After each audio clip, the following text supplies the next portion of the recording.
Kita orang mukmin ini seperti mana disebut oleh ulama ialah apabila kita mengucap dua kalimah syahadah, sebenarnya cinta pada Nabi SAW itu telah pun ada dalam hati.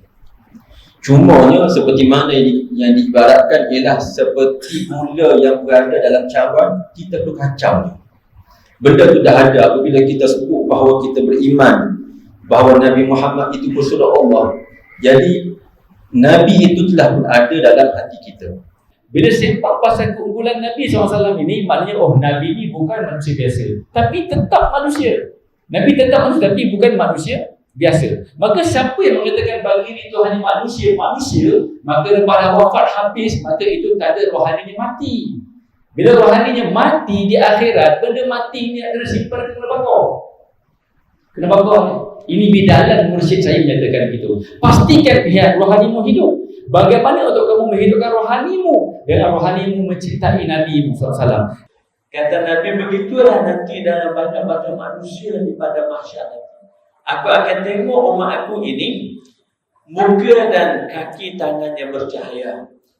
Yang disebut ghurran muhajjalina min asaril wudu. Makna tangan dan muka, kaki ini bercahaya disebabkan kesan wudhu. Sallallahu ala Muhammad,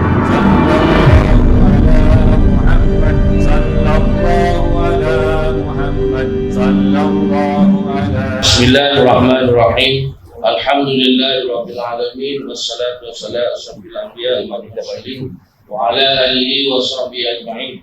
Assalamualaikum warahmatullahi wabarakatuh. Yang saya hormati para hadirin sekalian, saya diberi amanah untuk mempengusikan majlis ini, tapi bukan penceramah, fasilitator saja.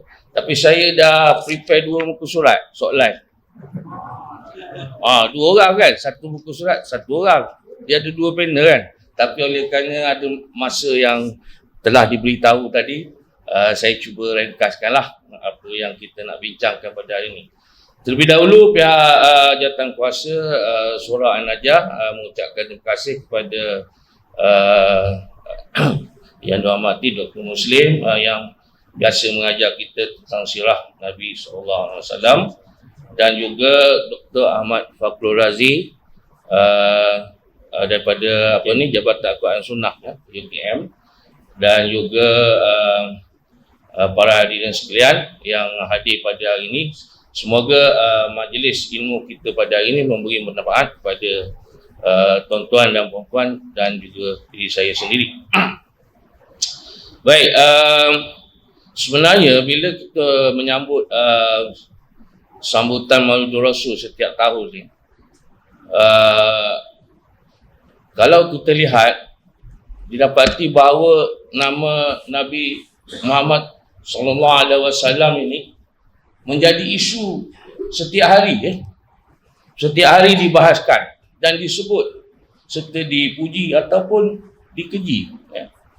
Kerana dalam zaman arus globalisasi sekarang ni, saya sebenarnya tidak berapa suka dengan idea-idea Huntington, idea yang dibawa oleh beberapa orang tokoh-tokoh sosiologi yang mengatakan bahawa abad ini abad bertentangan, bukan bertentangan teori lagi tapi ideologi kan.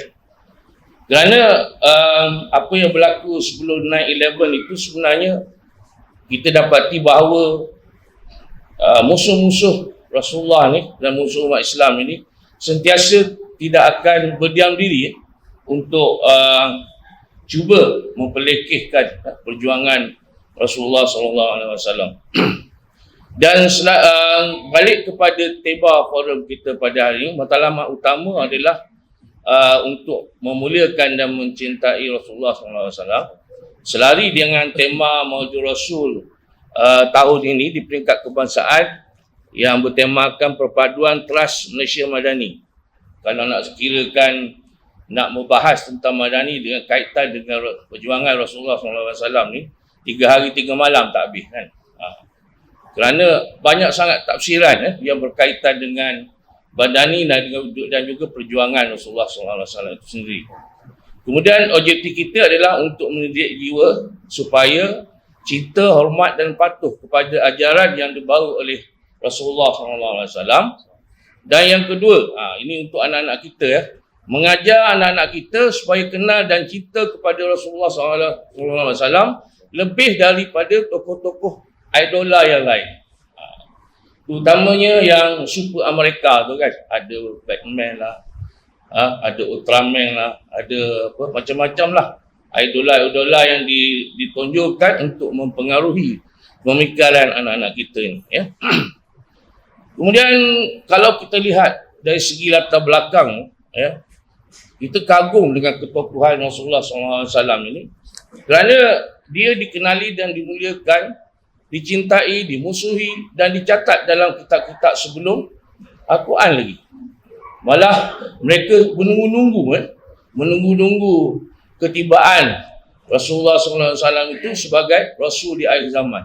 Tapi malamnya hidayah lah yang membentuk mereka, sama ada mereka beriman dengan Rasulullah SAW ataupun sebaliknya.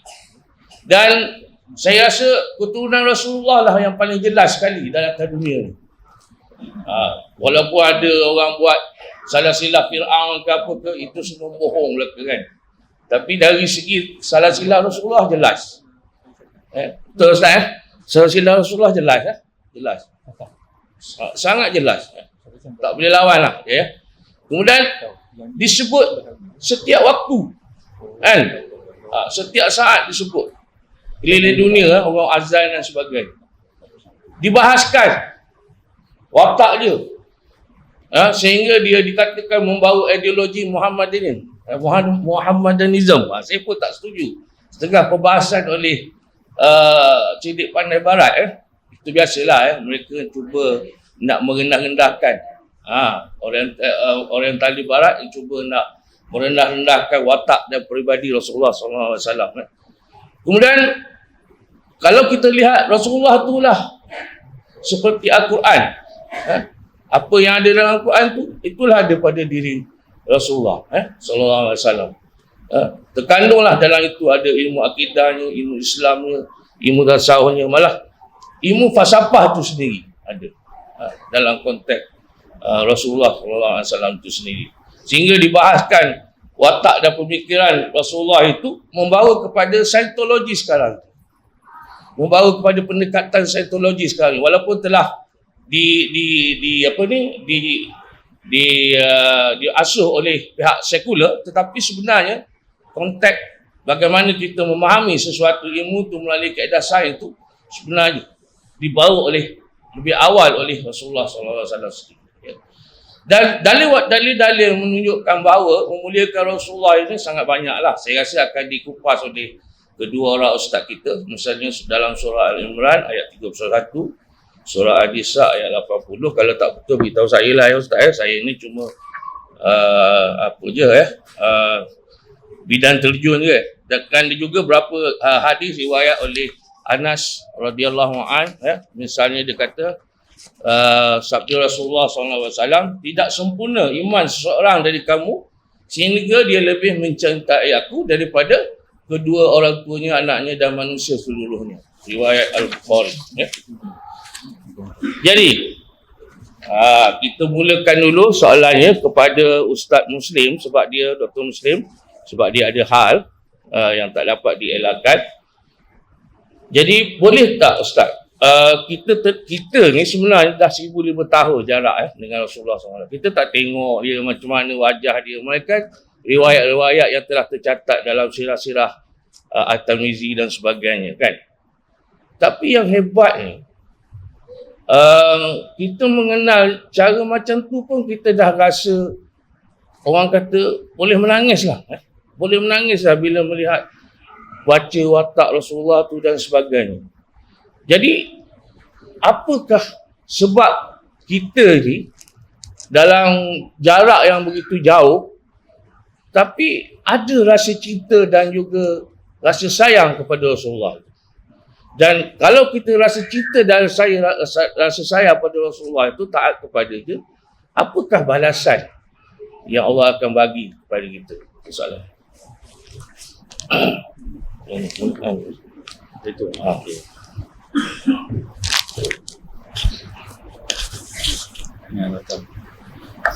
Alhamdulillah, insyaallah. Bismillahirrahmanirrahim. Assalamualaikum warahmatullahi taala wabarakatuh. Alhamdulillah, wassalatu wassalamu ala Rasulillah wa ala alihi wa sahbihi wa mawala. Amin. Teruslah. Terima kasih kepada saudara pengurusi majlis Dr. Fakhrul Razi dan tidak dilupai Dr. Abdul Rahman. Sebenarnya malam ni agak terkejut jugalah saya datang membawa kitab Sirah Nabawiyah, tiba-tiba bercakap pasal Syama'il ataupun bercakap pasal Maulid Rasul. Cuma secara ringkaslah kerana ada hal yang perlu saya raikan. Kita orang mukmin ini seperti mana disebut oleh ulama ialah apabila kita mengucap dua kalimah syahadah, sebenarnya cinta pada Nabi SAW itu telah pun ada dalam hati. Cumanya seperti mana yang diibaratkan ialah seperti gula yang berada dalam cawan, kita perlu kacau. Benda itu dah ada apabila kita sebut bahawa kita beriman bahawa Nabi Muhammad itu Rasulullah Allah. Jadi Nabi itu telah pun ada dalam hati kita. Cuma bagaimanakah kemanisan cinta Nabi SAW itu kita kata disemarakkan dan dipupuk dalam jiwa ini, maka adalah beberapa perkara yang dibuat oleh ulama kita. Antara cara yang popular, yang masyhur sejak daripada dahulu sampai sekarang ialah dengan cara mengenal peribadi tingkah laku Nabi kita Muhammad SAW. Cara itu tuan-tuan merupakan cara yang telah pun disebut oleh Sayyidina Ali karramallahu wajhah dalam kitab Syama'il Muhammadiyah, dalam hadis riwayat Sayyidina Ali.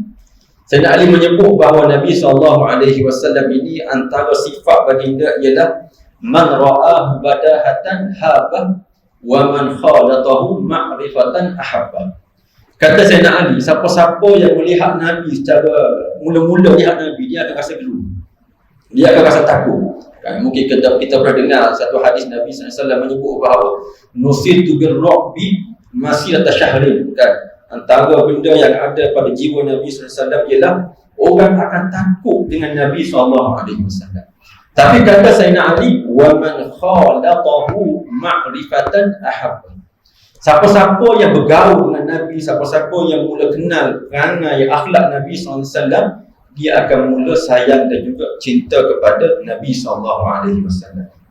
Jadi oleh kerana itulah maka kita tuan-tuan, dalam kita menyambut Maulidur Rasul yang kita kata kita nak mengenang dan juga untuk kita teringat kepada Nabi SAW, antara cara untuk kita menimbulkan perasaan cinta dan sayang itu ialah kita mengenal sifat dan juga perangai akhlak baginda SAW. Walaupun kita tuan-tuan tak pernah melihat Nabi, kan? Penyair sebut apa? Infatakum syai'un, apa dia tak ingat ada punya mata dia. Maksudnya siapa-siapa yang terlepas untuk mengetahui sifat Nabi SAW, wa ma fatahu an tarahu bil uyuni fama yafutkum wahuhu hadhi syama'ilu. Siapa yang tak terlepas untuk melihat dengan mata kepadanya baginda SAW, maka janganlah pula dia terlepas untuk mengetahui apa yang ada pada baginda SAW. Jadi oleh kerana itulah maka menjadi tanggungjawab, kewajipan, saya boleh kata sebagai satu kewajipan kepada kita untuk kita kenal siapakah Nabi kita Muhammad SAW. Dan itu ditunjukkan oleh para sahabat. Para sahabat tuan-tuan, kenapakah hari ini tuan-tuan sahabat kita boleh kenal kita kata kulit Nabi itu putih kemerah-merahan, sampai kita boleh kenal bahawa sendi Nabi itu besar, sampai kalau kita baca dalam kitab sampai ke peringkat kita boleh tahu uban Nabi itu berapa helai. Anas bin Malik tuan-tuan, dia cerita uban Nabi ini ada 14 helai. Jadi macam mana benda tadi boleh sampai kepada kita kalau bukan sikap cakna yang ada pada para sahabat yang nak sampaikan perkara tersebut kepada kita umat dia pada hari ini. Jadi kita tuan-tuan, maka kita janganlah kita kata ambil lewa perkara ini, dan kita kena berikan masa kita kena berikan usaha kita untuk mengenal siapakah Nabi SAW. Sehingga kan ada kisah berkenaan dengan cucu Nabi Al-Hasan wal Husain kan, Hasan dan juga Husain. Hasan dan Husain ni dia cucu Nabi dan juga sahabat Nabi. Kenapa disebut sebagai sahabat? Kerana dia sempat melihat Nabi dan Nabi sempat melihat dia. Tapi oleh kerana mereka berdua ini hidup ketika mana mereka masih kecil, mereka sempat dengan Nabi SAW ketika mana masih kecil, ketika mana mereka besar tuan-tuan, mereka rasa nak kenal lagi. Kenapa? Kerana ingatan budak ni tuan-tuan, dia tak sama dengan orang yang ada bergaul lama itu.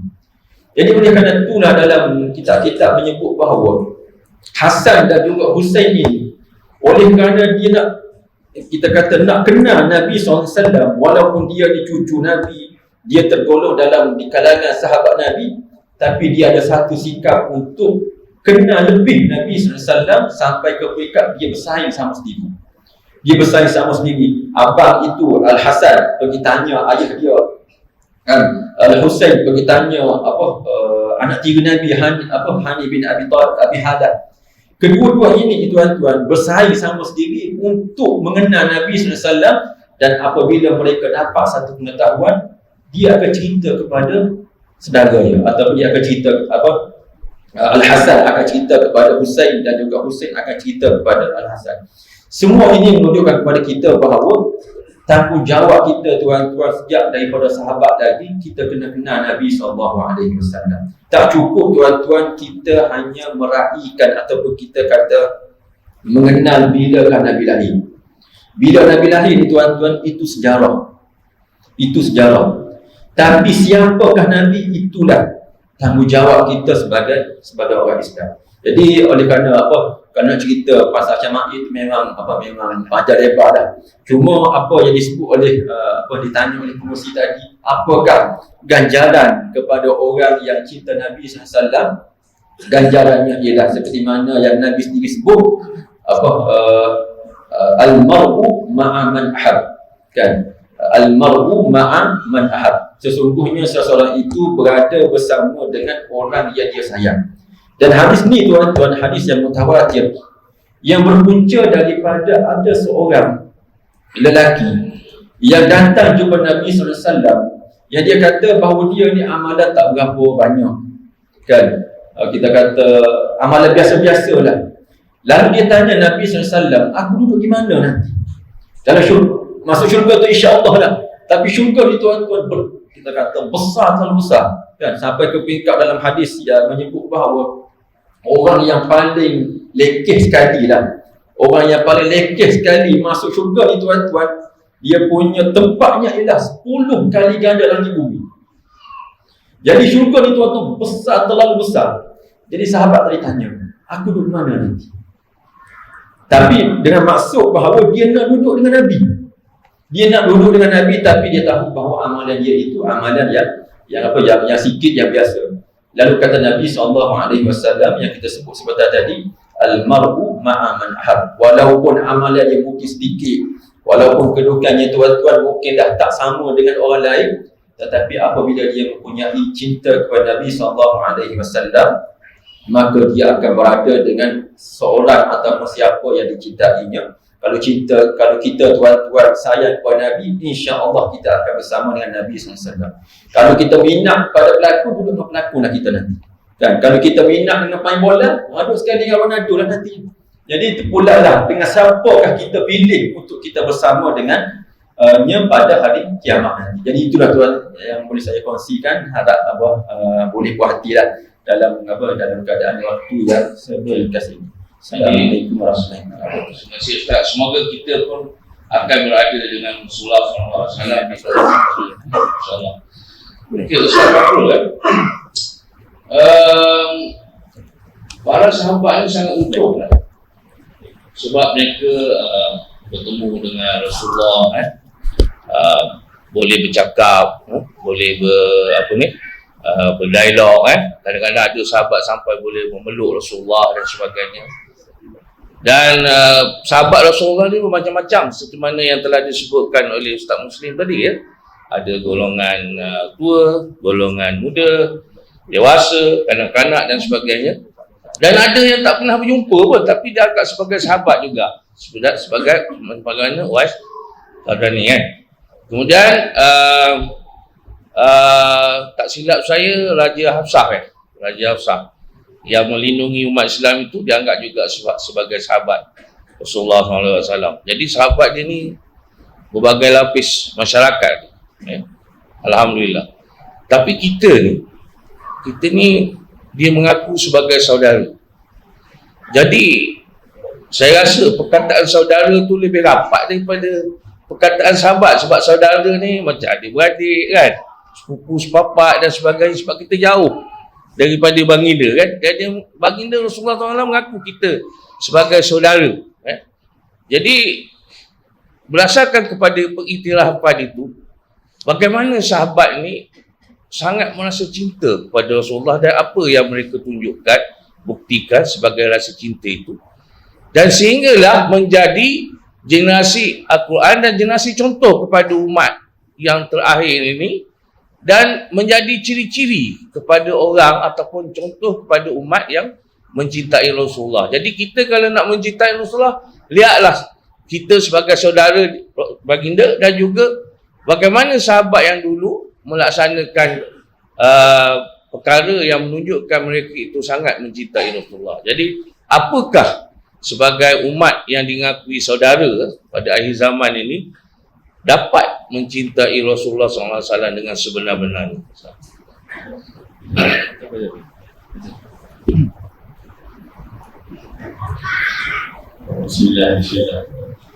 Bismillahirrahmanirrahim. Assalamualaikum warahmatullahi wabarakatuh. Masa majlis sudah jalan, untuk Muslim baru beredar, dan dulu kita berteramai. Dulu kita juga bertemaslah. Saya sempat menjadi murid ketika dulu. Semasa awal saya mengambil sarjana muda dekat MPM dulu. Kemudian saya sempat juga musafir di berteramai di Turki dan Puni di Selangor. Satu pengalaman yang terindah. Dan itu saya kemudian atas takdir kepada beliau mengajak saya kat sini, saya datang tanpa mengetahui apa-apa. Jadi ada soalan sedia. Dan datang ke Taman Universiti, jalannya belum pintar. Kalau taman tu universiti, jalannya pintar. Bagaimana dibayangkan penduduk-penduduk? Maka saya rasa tersiksa. Tapi yang bapak pun atas takzim pada guru, maka kita cuba. Dan bapak sekalian, bila kita bicara tentang Nabi SAW, kita balik kepada asas ilmu faduh. Ilmu faduh itu tiga: ilmu akidah, ilmu fiqh, ilmu tasawuf. Nak tahu letak dulu majlis ni kat bahagian mana? Kita kena tahu dulu. Kalau kita tahu mana punca kita berlepas, nanti kita akan lost ke mana nak disimpulkan. Jadi kita tahu kat mana dulu. Jadi kalau ilmu akidah itu terusnya keyakinan, maka yakin Allah tu wujud. Jadi dalil Allah tu wujud Nabi SAW yang mengatakan Allah tu wujud.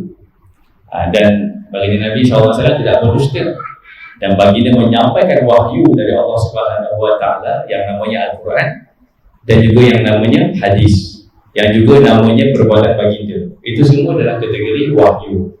Maka di atas pernyataan Nabi SAW akan wujud Allah, maka itulah sandaran wujudnya Allah. Gitu. Kemudian baru ditekuni dalil akli dan dalil nakli dan seterusnya. Itu adalah ilmu akidah. Kalau ilmu akidah ni dia guna sini, dia kena kepala otak, akal, yang namanya kognitif lah. Kalau kita tidak berdidik tahu kognitif. Maka kalau kognitif ni dia bicara dalil dan pendalilan. Bicara dalil dan pendalilan, maknanya kita tahu dalil. Ada orang yang macam kita faham dalil nakli dulu, Al-Quran Sunnah dulu, baru kita teruskan dengan akli.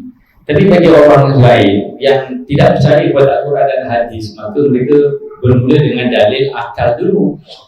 memandang ayat-ayat Allah Ta'ala yang bersifat kauniyah alam kuasa ini, maka barulah akhirnya bertemu dengan apa yang dinaqalkan, iaitu Al-Quran dan Sunnah itu. Soal dalil. Jadi benda yang nak tanya dalil ni, apa saja mesti dalil ni benda akidah. Benda akidah. Melibatkan rukun iman yang 6 dan semua perkara yang berkaitan dengannya. Kemudian yang kedua, ilmu fiqh.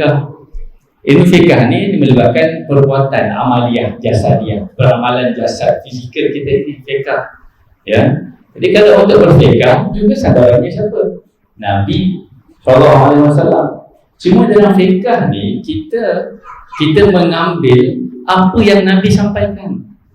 Kita mengambil apa yang Nabi sampaikan, iaitu Nabi sampaikan solatnya begini, puasanya begini, hajinya begini dan seterusnya. Maka kita mengikut apa saja yang Nabi lakukan untuk kita contohi. Ada perkara yang wajib kita contohi, ada perkara yang sunat kita contohi, dan ada perkara yang Nabi melarang kita lakukan, dan ada perkara yang kategori makruh, dan ada perkara yang Nabi biarkan, itu jadi harus.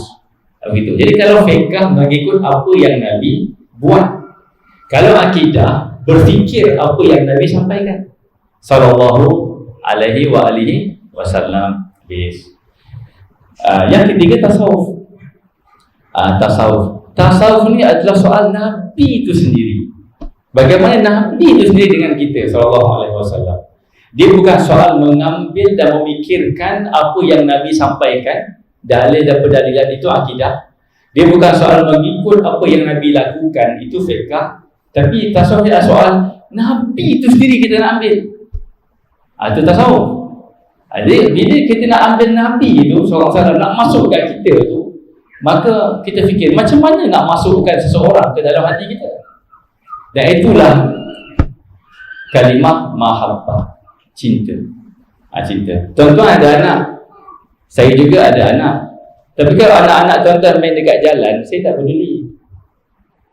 Walaupun saya juga bapa, tuan-tuan juga bapa. Sebab yang main kat jalan tu bukan anak saya. Simple kan? Sebab anak tuan-tuan tak masuk dalam hati saya. Sebab dia bukan anak saya. Peduli apa? Cuma atas kemanusiaan, kalau nampak tak ada orang, kita pun selamatkan. Tapi kalau anak saya melayang meja ni sebab saya lompat ke sana, apabila nak keluar, sebab apa? Dia itu dalam hati saya. Bukan, tetapi bila saya mau lompat keluar, tuan-tuan tak peduli pun ke anak saya itu. Sebab apa? Sebab bukan anak tuan-tuan. Simple saja. Cinta itulah kekuatan untuk memasukkan zat seseorang itu dalam diri kita. Jadi ini kita berada dekat yang bahagian ketiga, tasawuf. Yang ketiga tasawuf, ya. Okey, patah balik akidah. Kalau akidah, sebelum saya pergi ke soalan ni kalau boleh sekejap saya jawab. Kalau akidah, maka neracanya yang diijmakkan oleh para ulama, seperti yang Nabi SAW nak fahamkan kepada sahabat dan sahabat faham daripada baginda SAW. Kemudian tabi'in memahami daripada sahabat, tabi'in memahami daripada tabi'in, dan seterusnya, itu namanya Asy'ariyah Maturidiyah. Itu kerangka faham, jenamanya Asy'ariyah Maturidiyah. Itu yang muktabar. Tuan-tuan jangan ambil yang tak muktabar. Sebab ini benda akidah, jangan main-main. Okey, namanya Asy'ariyah Maturidiyah. Jadi jangan rasa tabu, jangan rasa takut, jangan rasa jemu kalau dengan Asy'ariyah dan Maturidiyah. Ia adalah penjenamaan pegangan akidah yang diijmakkan penerimaannya zaman bersamaan, namanya muktabar. Maka kita belajar kat situ. Maka belajar akidah mesti pening. Tanda kita menggunakan akal. Dalil dan pendalilan mesti jelas. Ada dalil akli, dalil nakli, ada dalil ayat-ayat makruah, ayat kauniyah dan seterusnya. Itu tanda Allah, syarat Allah.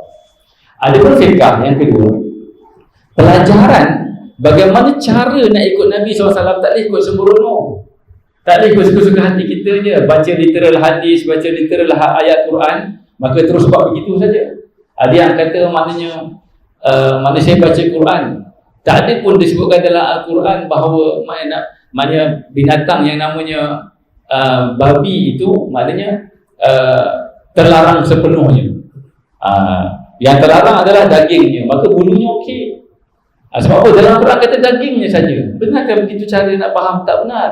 Jadi kita tak boleh terus langsung terjun kepada Al-Quran dan hadis tanpa memahami bagaimana kerangka faham untuk mengambil ilmu fiqh.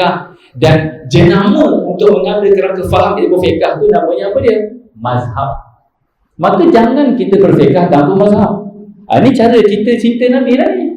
Maksudnya kalau nak benar mengikut apa yang Nabi contohkan kepada kita, kita kena ikut dengan kerangka namanya mazhab. Kalau benar kita dengan Nabi SAW, baik apa yang Nabi sampaikan pada perkara keyakinan kita kena mengambilnya dengan kerangka Asy'ariyah dan Maturidiyah. Dan yang ketiga, tasawuf. Tasawuf ni cinta. Perihalan cinta ini latihannya tersendiri.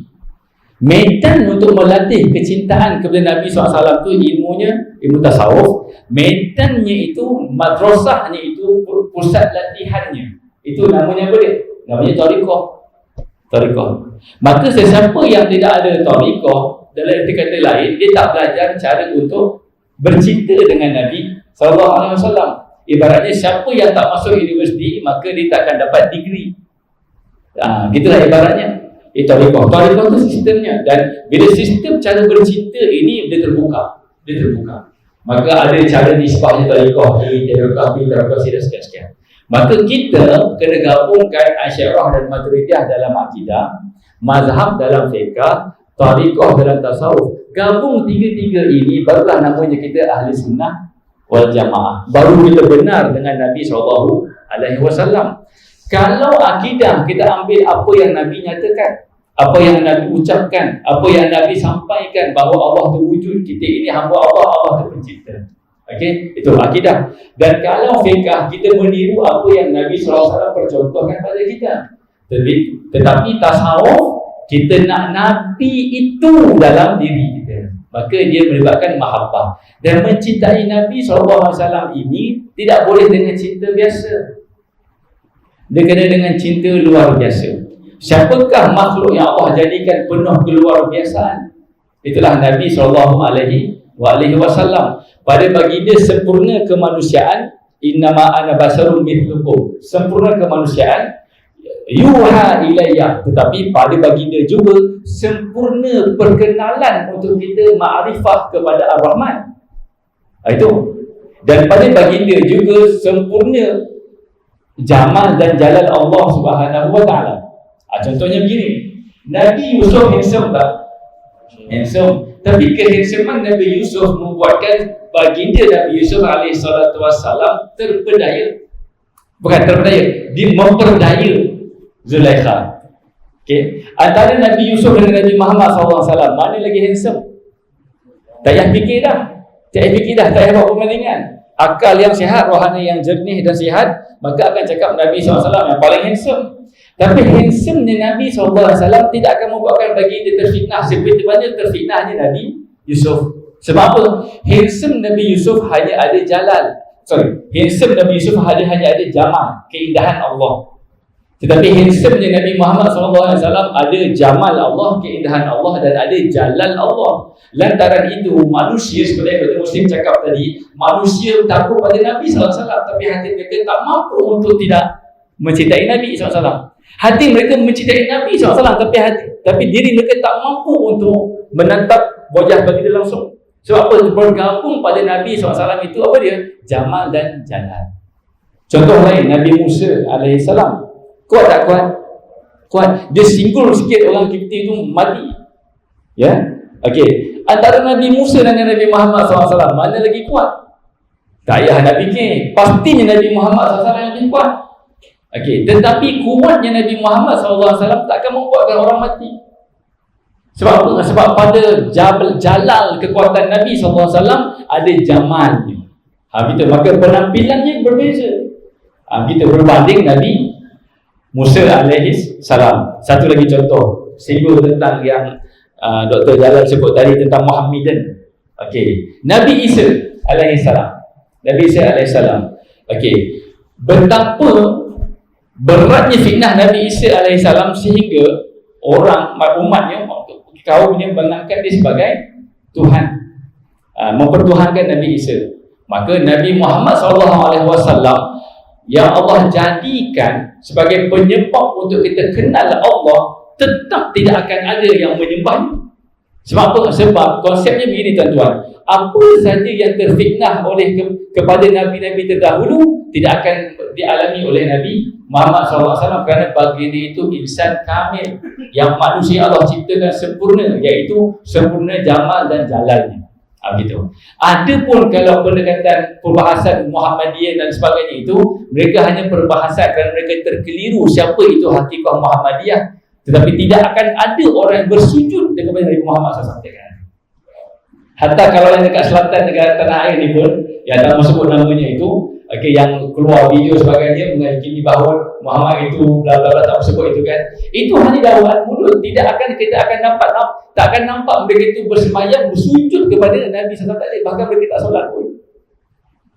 Gitu. Itu salah faham, kekeliruan. Sebab ilmu tasawuf juga ada tipu daya dan fitnahnya. Seperti mana ilmu fiqh pun ada tipu daya, dan ilmu akidah pun ada tipu daya. Selesai? Habis. Kemudian Nabi SAW itu dalam aspek tasawuf cinta ni, kita nak bawa baginda tu masuk dalam hati kita, dan hubungan kita adalah cinta. Dan maka mencintai baginda itu ada 4 tahap. Ada 4 tahap. Pertama, baginda itu sebagai seorang manusia. Maka baginda sebagai seorang manusia, maka untuk mencintai baginda, kita kena kenal baginda SAW, maka kita kena baca kitab sirah. Sirah itu daripada baginda lahir ataupun beberapa tahun sebelum baginda lahir sampailah baginda wafat, sehingga beberapa tahun selepas baginda wafat, kurang lebih begitulah, itu sirah Nabi SAW. Itu untuk kita kenal Nabi sebagai seorang manusia SAW. Kemudian rupa-rupanya, Nabi ini SAW bukan manusia biasa. Bukan manusia biasa. Maka dia manusia yang amat sempurna. Maka untuk mengenali kesempurnaan Nabi SAW, kita baca pula kitab Syama'il Muhammadiyah. Itu ada Dr. Muslim dari kita. Sebab dia ada daurah khusus dengan pelajar-pelajar kita, bacaan Syama'il Muhammadiyah. Gitu. Yang Dr. Muslim ceritakan tadi ini semuanya adalah yang termaktub dalam kitab Syama'il Muhammadiyah. Dan itu memang Imam Tirmizi yang Dr. Jalal sebutkan tadi. Itu nak tahu rupanya Nabi ini manusia yang sempurna sallallahu alaihi wasallam. Tujuan kita baca Nabi itu SAW sempurna bukannya untuk kita menuju kepada untuk menjadi sempurna juga. Sebab hanya baginda saja yang sempurna. Kita tak akan jadi sempurna. Itu adalah untuk apa dia? Untuk bertambah takzim kepada baginda SAW sebagai pendekatan untuk kita buka hati kita mencintai baginda sallallahu alaihi wasallam. Kemudian yang ketiga, peringkat yang ketiga, sempurnanya Nabi SAW ini bukan sempurna biasa-biasa.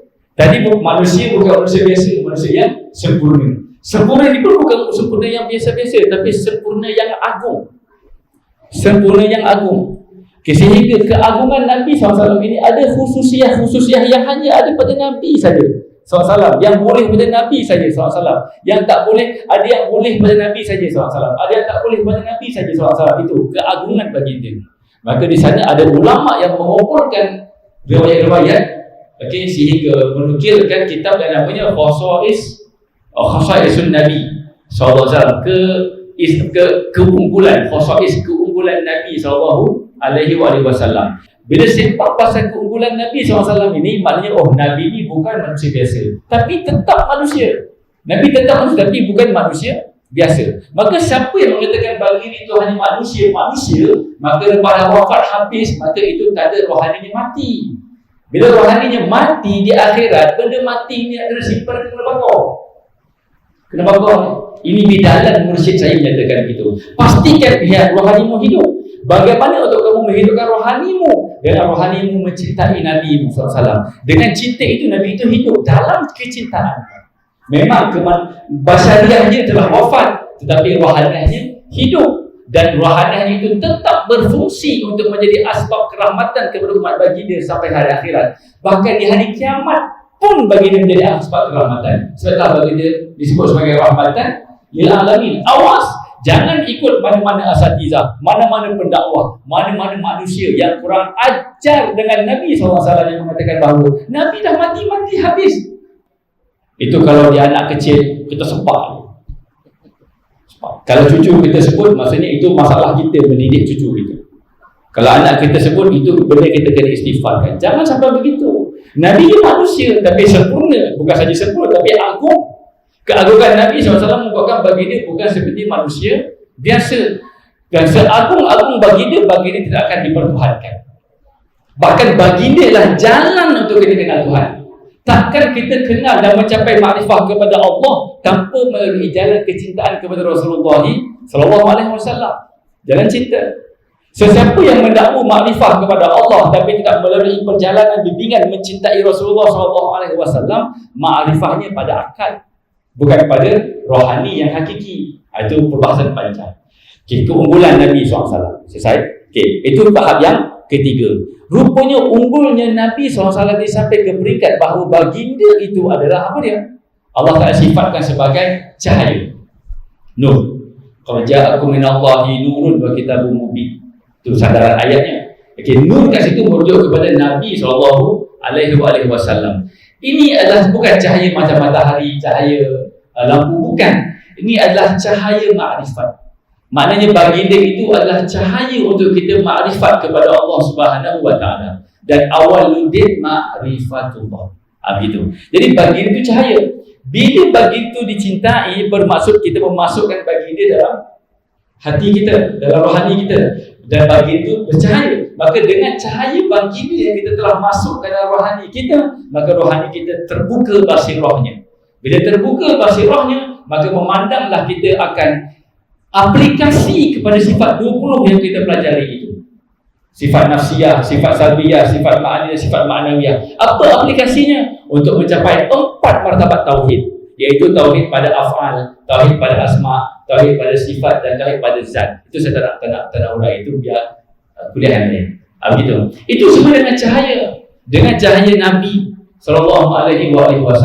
Mana mungkin kita memandang keesaan Allah dalam perbuatannya tanpa cahaya Nabi pada basirah kita SAW. Mana mungkin selepas itu kita memandang keesaan Allah pada nama-namanya melainkan dengan cahaya Nabi SAW. Takkan mungkin kita mengesakan Allah pada sifat-sifat baginda SAW melainkan dengan cahaya Nabi SAW. Itu tahap yang ketiga. Tahap yang keempat, mana mungkin kita memandang keesaan zat Allah pada segala kewujudan yang ada. Ini hanya untuk cerita tentang Allah, bukan cerita tentang kita, melainkan dengan cahaya Nabi SAW. Ini namanya taraqi rohani, peningkatan kerohanian. Kalau kerja nak naik pangkat, kalau hidup nak naik umur, apa lagi? Kalau gaji nak naik gaji, tapi rohani macam budak anak kecil, mana boleh macam tu? Mesti ada perjuangan untuk meningkatkan prestasi rohani. Prestasi rohani semakin lama semakin hilang nampak makhluk. Memang depan mata kita makhluk, tetapi di sebalik makhluk itu kita memandang keesaan perbuatan Allah, keesaan nama-nama Allah, keesaan sifat-sifat Allah, dan keesaan zat Allah. Gitu. Ini adalah pelajaran tasawuf yang modal untuk mempelajarinya seumur hidup. Dan ini pelajaran yang jangan ditinggalkan sampai mati. Ada pun fiqh mudah, ikut saja. Tak perlu saya dalil. Kita orang awam tak perlu sibuk-sibuk dalil pada fiqh. Dah ada fatwa, dah ada asatidzah yang mengajar, ikut, selesai, lepas kita. Tapi akidah jangan, akidah kena ada dalil. Ini cara yang benar kita dengan Nabi SAW sesuai dengan tema hari ini. Akidah mesti ada dalil. Ada pun mahabbah mesti selawat. Mursyid saya berpesan, Syekh Yusuf Bakhur Al-Hasani, dia selalu datang Malaysia. Waktu saya kat Mesir dulu, saya ambil bai'ah daripada dia. Dia kata, kalau dengar nama Nabi SAW disebut sekali, kamu kena berselawat sekurang-kurangnya 3 kali. Itu dia bimbing kami. Dan memang itu saya buat. Dan memang dalam banyak benda Nabi sebut umrah tak ada masalah, pemaaf dan sebagainya. Tapi kalau tak berselawat kepada baginda SAW, Nabi kata kita kedekut. Ini benda keras. Dan dalam banyak ayat Al-Quran, golongan yang kedekut tak ada keselamatan. Dan ayat itu literally nampak, zahir nampak macam kedekut harta. Tapi dalam aspek rohani, kedekut berselawat juga tak selamat kita. Walaupun kita banyak infak harta, jangan kedekut selawat. Dan selawat ini pelbagai cara, pelbagai kaedah. Asalkan ada Allahumma salli ala Sayyidina Muhammad. Paling ringkas selawat Jibril, paling sempurna selawat Ibrahimiyah. Selebihnya atas khususiah dan fadilah yang mursyid kita ajarkan. Habis. Begitu. Jadi cahaya Nabi ini yang kita perlukan. Dan untuk itu, maka peringkat yang keempat adalah yang kita lihat para ulama, terutama para habaib, para mursyid, para masyayikh tariqah khususnya yang buat majlis maulid. Ada maulid Syaitul Duror, ada bacaan Barzanji. Itu adalah pada memperlihatkan Nabi SAW sebelum Nabi diciptakan jasadnya. Yang mana dipesankan kepada riwayat, aku diciptakan dan Adam sedang dalam di antara mana jasad dan tanah. Begitu. Maksudnya Nabi telah diciptakan, dan nama Nabi SAW sebelum diwujudkan, diciptakan Adam dan makhluk yang lain itu namanya apa? Namanya siapa? Namanya Ahmad. Sebab itulah dalam pelatihan kerohanian selawat Nuril Mubin itu Ahmad mengambil tempat. Sebab apa? Sebab selawat itu menyebut nama Ahmad. Sallallahu Rabbuna ala Nuril Mubin Ahmad al-Mustafa Sayyidil Mursalin. Sallallahu Rabbuna ala Nuril Mubin Ahmad al-Mustafa Sayyidil Mursalin wa ala alihi wa sahbihi ajma'in. Maka bila kita merayakan maulid, maulid sebenarnya menyentuh tentang sirah Nabi SAW, menyentuh tentang syama'il Muhammadiyah SAW, menyentuh tentang khususiatun Nabi SAW, dan menyentuh juga Nabi itu sebagai asbab perkenalan kita kepada Allah, yang namanya Nabi itu Nur. Nabi itu Nur, cahaya. Jadi jangan rasa gelisah bila sembang tentang elemen Nur ini. Dan memang setiap perbahasan ini ada perbahasan yang benar, ada perbahasan yang salah. Yang batil itu zahuqah, yang batil itu terbatal. Ditanya dia berhenti. Okey. Ngajar dulu kan terus. Bismillah. Saya ikut dulu saya. Okey. Dia ini etibar dulu, etibar pertama. Okey, kita kat mana tadi? No. Okey, setiap ilmu ada yang hak, ada yang batil. Innal batila kana zahuqa. Jangan sebab takut kebatilan kita meninggalkan langsung ilmu itu. Satu kebodohan. Jangan sebab pisau itu takut-takut melukakan kita meninggalkan semua pisau. Maka macam mana isteri kita nak masak dekat dapur? Macam mana kita nak melaksanakan ibadah korban? Kalau tidak ada pisau, kenapa kamu tidak berpisau? Kerana pisau itu dikuatiri mencederakan. Berapa ramai orang tercedera bila sembelih korban? Saya juga ada pengalaman tercedera. Tetapi adakah tahun depannya dia bertaubat daripada berkorban? Tak, dia teruskan seperti biasa. Sebab apa? Mantapkan bagaimana kamu memegang pisau. Cara memegang pisau ada cara dia. Salah cara, saya salah cara sampai sekarang dia cacatkan. Salah cara. Maknanya apa dia? Bukan masalah pisau itu, masalah cara menanganinya. Bukan masalah ilmu itu, tapi kefahaman kita bagaimana. Itu. Jadi jangan sebab kita takut tersesat, kita meninggalkan ilmu yang muktabar. Gitu. Jadi perayaan maulid Nabi SAW adalah perayaan untuk memandang pagi itu adalah asbab untuk kita mendapat basirah pada mata hati setelah kita membahaskan ilmu pada mata akal. Gitu. Dan tasawuf dan maulid ini juga adalah untuk kita menghayati apa yang kita yakini dan menghayati apa yang kita amalkan. Yang kita yakini ilmu akidah, apa yang kita amalkan ilmu fiqah, penghayatannya ilmu tasawuf. Gitu. Dan kemuncak dalam ilmu tasawuf itu adalah memandang Nabi itu adalah sebagai cahaya Allah. Ada beberapa perkara yang nisbah cahaya dalam Quran. Merujuk kepada Allah Ta'ala itu sifatnya bercahaya. Allah samawati wal ardh. Al-Quran itu juga Allah sebutkan sebagai cahaya. Wa adalah Nur berarti unzila ma'ahu. Dia turunkan juga Nur bersama-sama dengannya. Ayat itu Quran Hikmat merujuk kepada Al-Quran. Cahaya itu juga merujuk kepada Nabi SAW. Nur juga merujuk kepada Islam.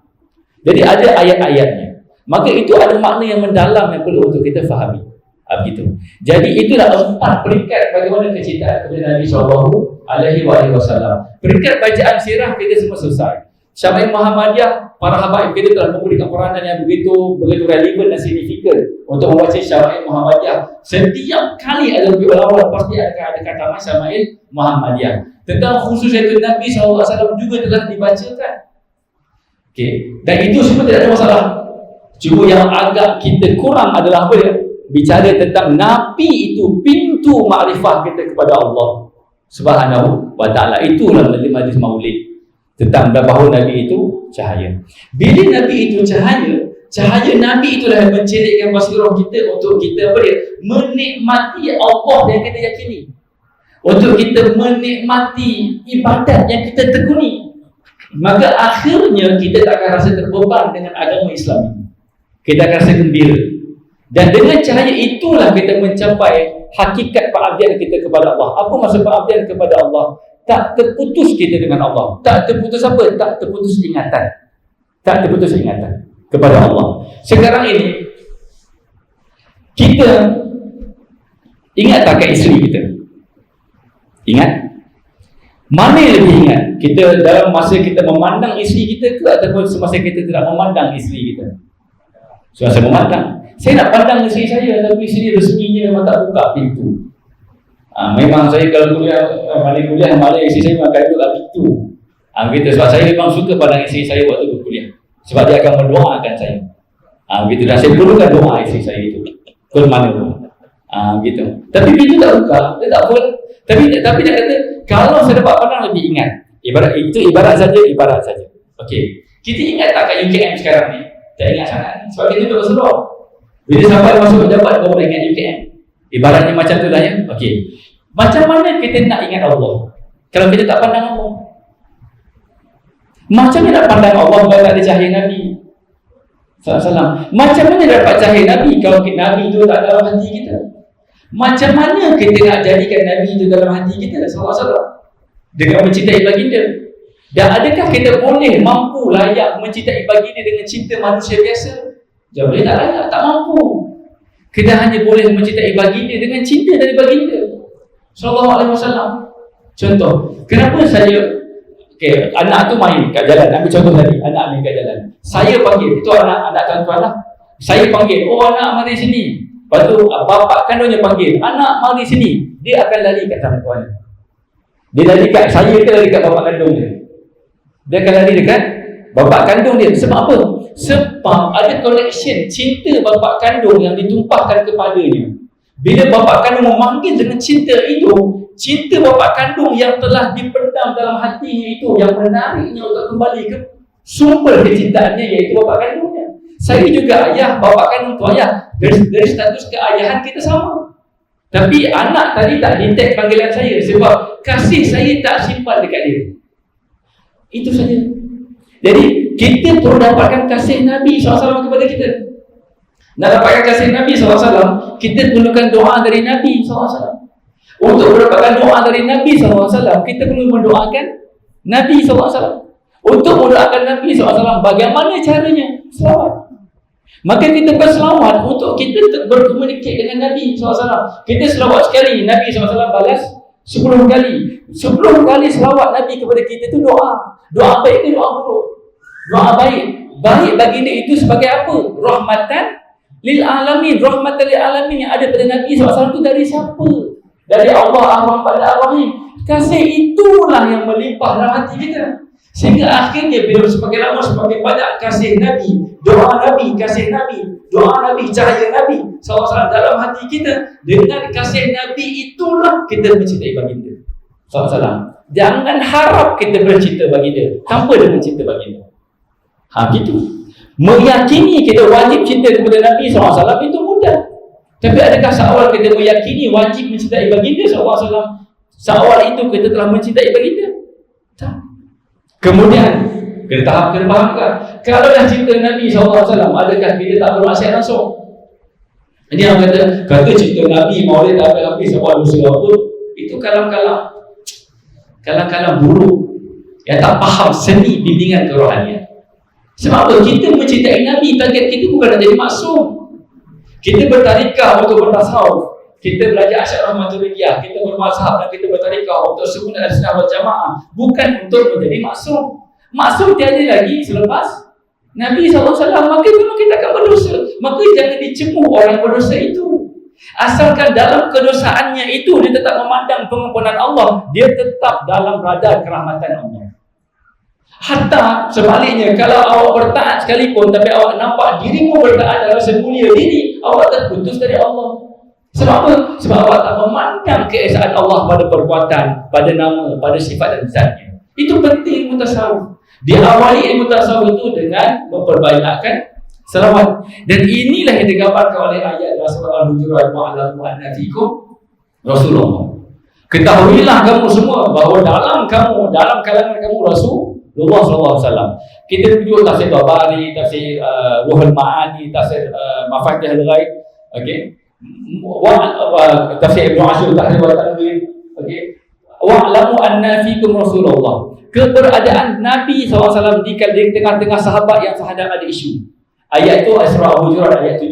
Sebelumnya ayat 6. Ya ayyuhalladzina amanu ija'akum fasiqun binaba'in fatabayyanu an tusibu qauman bijahalatin fatusbihu 'ala ma fa'altum nadimin. Kalau nak tafsirkan panjang, tapi soalnya dalam ayat 6 itu ada isu-isu kemanusiaan, komunikasi, fitnah fitnah berluasa. Maka Allah tegur, maknanya kalau apa-apa perkhabaran kena dipastikan terlebih dahulu. Kemudian dalam hidup pikuk itu Allah membentak para sahabat, wa'lamu, itu untuk lil-ihtimam, untuk mengambil peran.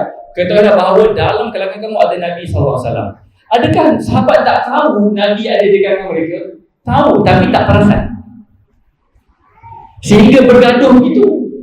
Maka akhirnya dibalik-balik di kalangan dalam kamu ada Rasulullah. Tapi Allah Ta'ala sebut wa'lamu anna fikum. Allah Ta'ala tak sebut wa'lamu anna ma'akum.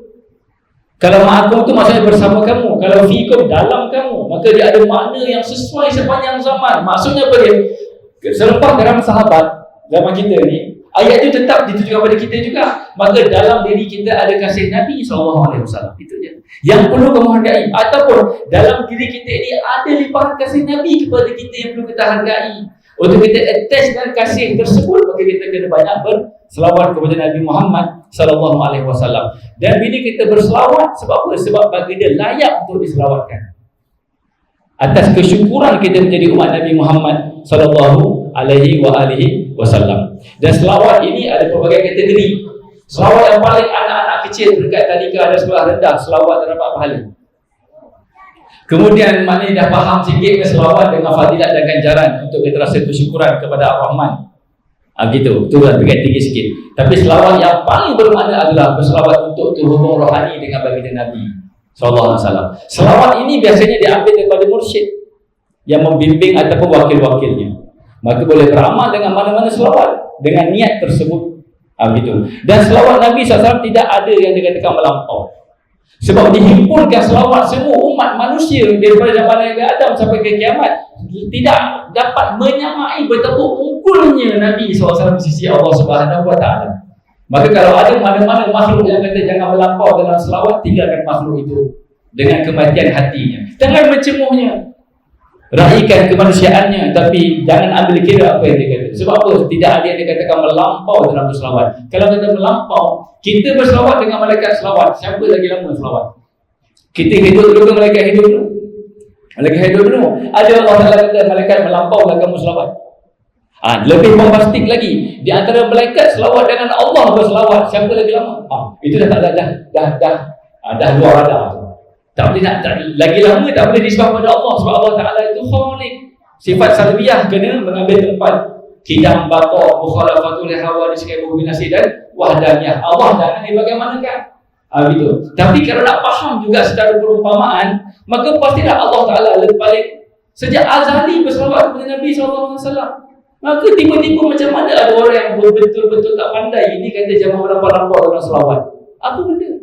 Selawat itu ada istighfar. Dalam selawat itu ada doa. Dalam selawat itu ada hajat. Dalam selawat itu ada penyerahan. Semua dalam rahsia selawat. Sebab apa?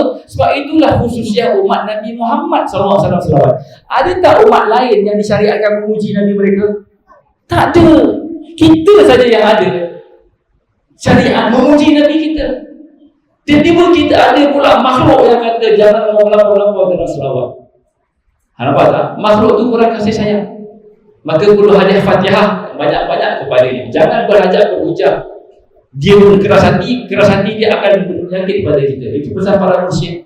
Tapi berikan dia makan, berikan dia, lembutkan hatinya, bina persahabatan dengannya sehingga lunak jiwa dia. Pandang dia dengan kasih baginda Nabi SAW. Gitu. Jadi perkara inilah yang disebut sebagai maulid dan mahabbah. Okey. Jadi dalam Al-Quran kata in kuntum tuhibbunallaha fattabi'uni yuhibbukumullah. Dan seterusnya. Kalau kamu cinta pada Allah, maka ikutlah Nabi SAW. Maka dengan Nabi SAW ada mahabbah dan ittiba'. Kena cinta kemudian ikut. Kalau kita hanya ikut apa yang Nabi sampaikan, nanti kita akan jadi apa dia? Kita akan jadi lupa diri. Kita ambil apa yang Nabi sampaikan pada kita, tapi Nabi itu sendiri SAW kita tinggalkan. Saya banyak bagi contoh dekat Masjid KL ni pun saya dah bagi contoh yang sama. Mana kita letih kerja, kita beli rantai emas kat isteri kita. Kita letih ni kerja ni, beli rantai emas. Isteri kita ambil rantai emas tu, muka kita pun tak pandang. Lepas tu dia pergi ke depan cermin, dia meraga kat rantai emas itu. Kita pun dekat cokok depan pintu je. Macam nak kahwin lagi tak elok. Jangan. Maksudnya apa dia? Adakah kita rasa dihargai? Kita akan tersentak tak? Itu tersentak. Isteri ni nak emas ni ke nak aku? Rantai emas itu ilustrasi kasihku padamu, wahai isteri. Kenapa bodoh sangat kau ni isteri? Lepas saya mengambil rantai emas yang abang bagi. Abang kat mana? Abang saya tak peduli. Sebenarnya rantai emas saya. Macam okey, tapi isteri macam tu. Jangan. Na'udzubillah. Baik, tak boleh. Maka menyesal aku beli rantai emas. Baik aku beli sport ni, motor aku. Ataupun aku beli equipment golf. Kita main golf, contoh-contoh kan. Jadi maksudnya itulah ibaratnya kita dengan Nabi SAW sekarang ni. Kita ambil bersugi sebab apa? Kita ada kepentingan untuk gigi kita bersih dan wangi, untuk gigi kita kuat. Tapi Nabi itu sendiri kita tinggal. Kita ambil sunnah bersugi, kita ambil cara bersolat, berzakat, puasa, haji, umrah dan sebagainya. Nabi itu sendiri kita tak bawa. Maka apa yang berlaku? Iblis takkan tercabar dengan kita. Kita tidak rasa macam kita musuh dia. Iblis kata hang macam aku lah. Yang penting asal terputus dengan Nabi SAW, kita satu camp dengan Iblis. Kita dia rasa macam kita lawan Iblis. Maka Iblis akan menjaga kita dengan ibadat kita. Kau bangun pagi subuh, jangan kau bangun tahajud. Sebab apa? Kau ambil yang dari Nabi SAW, asalkan dalam dirimu tak ada Nabi. Sebab apa? Bila dalam diri kita tak ada Nabi, terbatal satu ayat. Itu ayat tulis surah Al-Hujurat. Wa'lamu anna fikum Rasulullah. Terbatal ayat unggul ini, maka apa saja ketaatan yang kita buat, Iblis okey dengan kita. Sebab DNA sama. Kasar tu saya cakap. Ya orang muda. Saya dah tengok umur saya macam ustaz. Baru saya boleh pun. Saya boleh jumpa misalkan itu pula, nampak muda pula. Tapi kita slow. Allahumma salli ala Sayyidina Muhammad. Allahumma salli ala Sayyidina Muhammad. Allahumma salli ala Sayyidina Muhammad. Ya Allah. Ya Allah.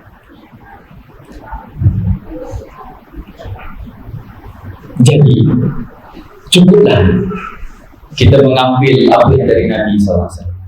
Maka sepanjang Rabiul Awal dan Rabiul Akhir, para mursyid, para habaib itu fungsi amanah yang mereka pegang, bahawa kembalikan umat supaya jangan leka mengambil apa saja dari Nabi Muhammad SAW, tapi jadikan rohani mereka terbimbing untuk mengambil rohaniah Nabi Muhammad itu sehingga terhubung dengan rohani mereka. Itulah rahsia pada pengamalan maulid. Jadi balik pada soalan ni tadi. Soalan pada sahabat mewarisi nur Nabi SAW. Sahabat mewarisi apa yang Nabi sampaikan. Ada bahagian sahabat menjadi ulama, sebahagian kecil. Sebahagian kecil saja sahabat jadi ulama. Tapi besar sahabat ini mewarisi kasih Nabi SAW. Sejak sahabat menerima kasih Nabi SAW, dengan kasih Nabi itulah mereka menyayangi tabi'in. Dan maka tabi'in pula menyayangi tabi'in dengan kasih sahabat yang daripada Nabi SAW. Itulah keistimewaannya para sahabat. Dan bila sahabat disebut ashabi, maka ini umat Nabi disebut sebagai saudara ikhwan. Okey, saudara kat sini bukan saudara hanya kenalan-kenalan, bukan. Dia ada konotasi kekeluargaan. Dia ada qasidah dia, tapi tak kena nyanyi lah. Okey, dia ada qasidah dia banyak. Baru-baru antum ashabi, kan mereka itu adalah mana saudara ni bukan saudara kenalan, bukan, tapi apa dia ada konotasi kekeluargaan. Sebab apa?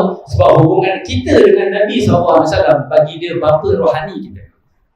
Apabila ayat Al-Quran wa azwajuhu ummahatukum, maknanya isteri-isteri baginda itu adalah ibu-ibu kamu, dan kita menobatkan isteri-isteri baginda sebagai ummahatul mukminin. Maka apa maksudnya? Maksudnya Nabi SAW itu adalah bapa rohani bagi semua umat Islam ini, bapa rohani. Begitu. Jadi di situlah ada konotasi kekeluargaan. Begitu. Jadi nanti kalau pergi ke Mekah, antara petua yang saya boleh kongsikan adalah yang saya dapat pasti daripada guru saya, selain daripada iktikaf di dalam, maka waktu sujud subuh tu duduk dekat antara ini penghayatan saja. Ini hukum cinta. Dia bukan hukum dalilan, dia hukum kecintaan, tapi tak melanggar apa-apa yang terlarang. Tak. Okey. Duduk kat mana tuan-tuan? Duduk kat arah luar. Belah kanan kita makam Nabi SAW, rumah Nabi SAW. Belah kiri kita baqi'. Kanan kita bapa kita, belah kiri kita mak kita. Duduk kat situ. Angin sejuk menerpa waktu subuh kita rasai dalam pelukan kasih bagi dia. Tenggelam dalam selawat. Bukan lagi lafaz selawat. Tenggelam dalam selawat itu. Dan persoalan ketenggelaman dalam selawat dan sebagainya itu dalam mujahadah institusi tariqah. Jadi kesimpulannya, Maulid Nabi SAW itu adalah untuk kita berhubungan rohani dengan baginda Nabi SAW. Rohani terhubung, semuanya akan menjadi baik. Dan kalaupun kita bertaat, pastikan ketaatan kita itu membuahkan syukur, memandang anugerah Allah.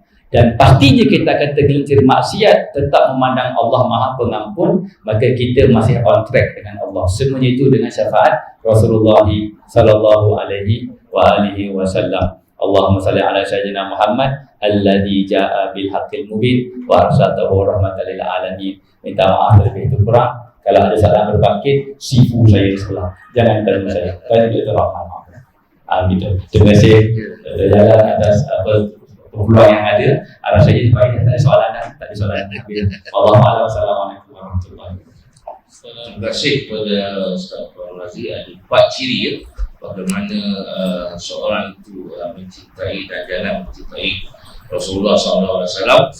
Dan janganlah kita membawa metod ataupun kaedah baratnya ataupun western generation. Mereka mempunyai berbagai metod, positivist lah, epistemologi apalah dan sebagainya, empirical lah dan sebagainya, tapi akhirnya tidak masuk dalam hati mengkaji Rasulullah SAW, melainkan bersifat berburuk sangka dan sebagainya. Jadi kita sebagai umat Nabi Muhammad SAW seharusnya mempunyai kaedah yang lebih tuntas, mana yang telah disebut oleh Fadil Ustaz tadi, bagaimana mengenal dalam panca indera kita, hati kita, sehinggalah kita terbit cinta kepada Rasulullah SAW. Saya rasa mungkin saya minta pandangan sikit daripada Ustaz Dr. Abdul Rahman. Bagaimana kaedah didikan yang paling bagus untuk orang dewasa dan kanak-kanak supaya kita sentiasa menganggap Rasulullah itu sebagai idola kita dan seterusnya, mengikut apa yang telah diajarkan oleh Rasulullah SAW supaya kita menjadi insan kamil seperti baginda, dan insyaAllah akan bersama-sama baginda di dalam syurga. Amin, amin, amin.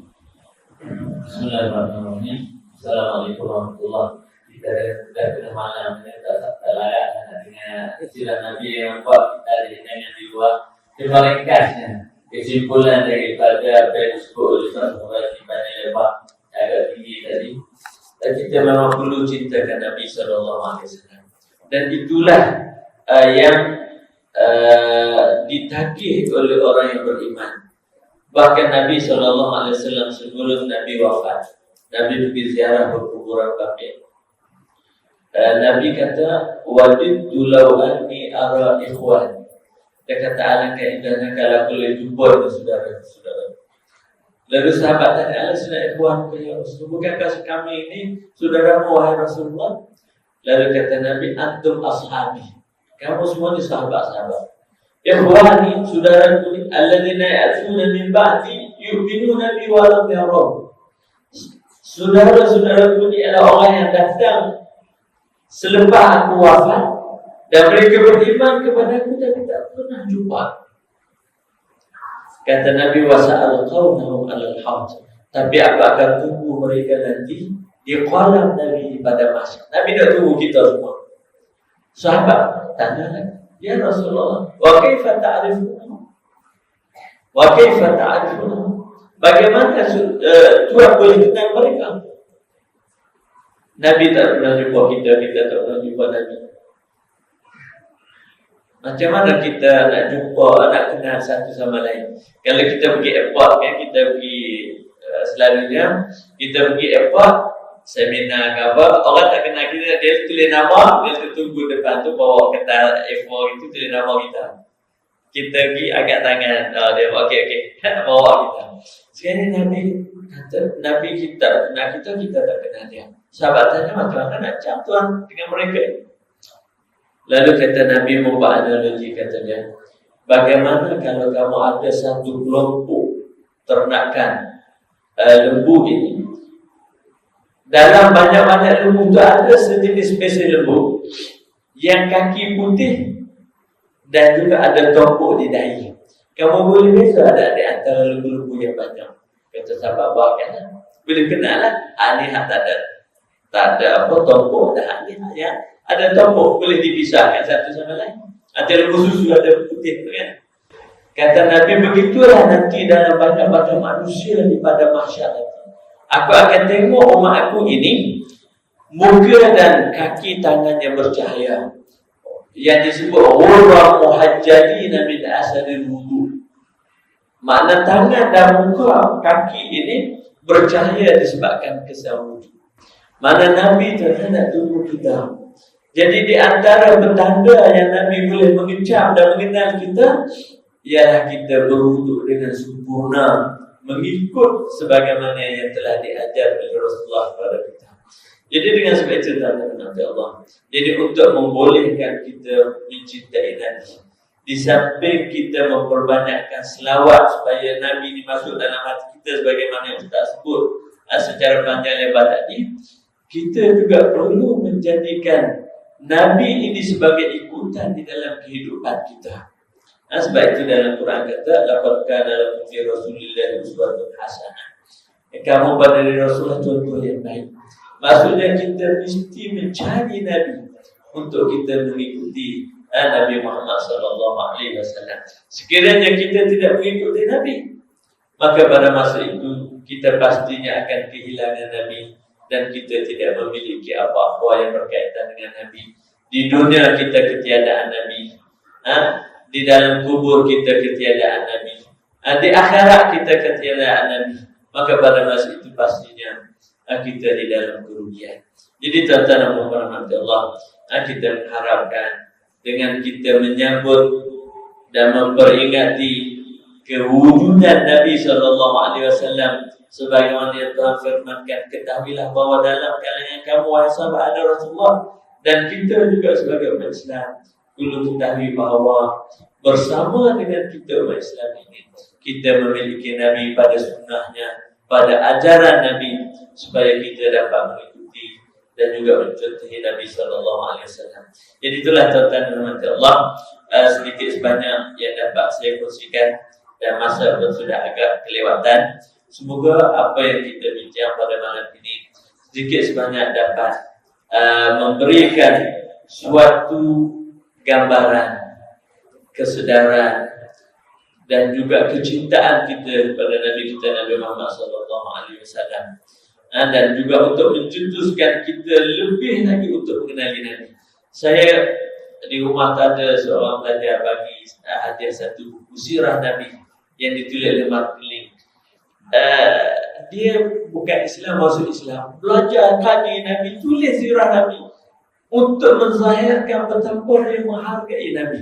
Kita macam mana kita tak kenal Nabi. Jadi saya kadang bila baca tengok, kita berasa tersinggung di hati kita, bagaimana kita tidak merasai kita ini mengenal Nabi. Saya baca kisah Abul Hasan An-Nadawi. Satu hari dia pergi ke kedai nak beli buku sirah Nabi, tak ada, dia pergi. Sebab tak jumpa kitab sirah untuk dia baca tentang Nabi. Lagi tak jumpa kitab, nak beli tak boleh. Kita sekarang ni kitab banyak, kita tak pergi cari. Kitab banyak, kitab banyak kita tak pergi cari. Jadi dengan sebab itu kita dengan majlis yang kita buat, kita dapat mengenal Nabi, mencintai Nabi, ada mempunyai semangat untuk kita lebih mengenali Nabi kita dan mencintai Nabi kita. Terima kasih atas perhatian tuan-tuan. maaf segala silap dan kekurangan. Semoga apa-apa yang telah kita bincang sedikit sebanyak memberikan kenangan manis untuk kita mencintai Nabi kita Nabi Muhammad sallallahu alaihi wasallam. Sekian, terima kasih. Assalamualaikum warahmatullahi wabarakatuh. Terima kasih.